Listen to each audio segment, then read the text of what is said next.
Dana, what do you make of the president's comments yesterday? They were very stern. It was a stern warning. The left has a complete meltdown over them. The left had a complete meltdown over that, but they had absolutely no problem whatsoever with Barack Obama's line in the sand and some of the other remarks that he made. Or let's revisit what Bill Clinton said about North Korea when he said if they took military action against the United States, that country, well, he made threats that were actually just worse than anything Trump has ever said. Let's put it that way. This is insane. First off, you have this country that's able to go nuclear because of a deal that a former president, Bill Clinton, this deal that he made with North Korea, which, by the way, we should all be really seriously considering the implications of what Barack Obama's Iran deal means, because this Barack Obama's Iran deal is basically just a redo of Bill Clinton's deal with North Korea. And so we saw what happened in that situation. Yes, great. All right, so watch this, because you cue it up, and so I want to roll it. This is Bill Clinton. This is a good deal for the United States. North Korea will freeze and then dismantle its nuclear program. Yeah, $4 billion, something like that. It went so well. It went so well, Grant. It went perfectly. I mean, look at that, guys. They're not. They have miniaturized nukes with their little mini leader. No, this is exactly what everybody at the time that deal was made. And granted, I was, in school at the time, but you can still go back and read, and you can be historically literate.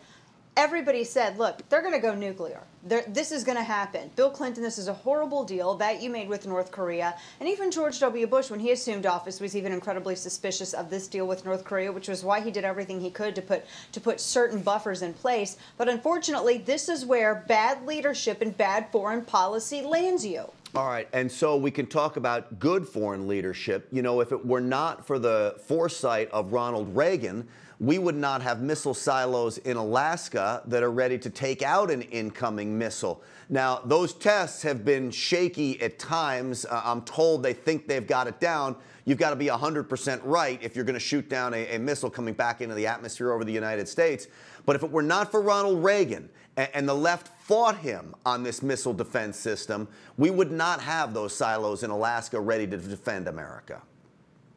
We would not. Absolutely right, Grant. And I fear as to what we're going to have to consider, what's going to happen, what's going to be the end result of this deal with Iran, because there are so many things that are so similar to what Bill Clinton agreed with North Korea. But no, back to President Trump's remarks, I thought they were perfectly fine, honestly. And I realize that there's certain, and I understand that as somebody who is best seen things by interviewing people and being a keyboard warrior of sorts, I completely always defer to those who've been in service, to our generals, to our military commanders who are the experts on this issue.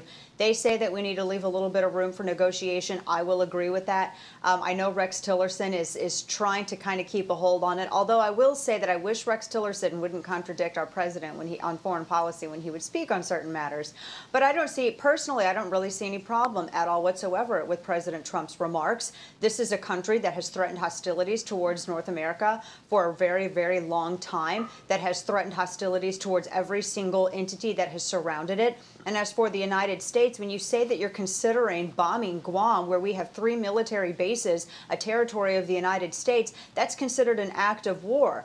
And so that's a very serious provocation if North Korea were to follow through with it. I'm also pleased, even going back further, Grant, really quickly, that this is a president who has put a lot of pressure on China to deal with North Korea, because one of the reasons that North Korea has been allowed to flail for as long as it has is because of the indulgence of the Chinese.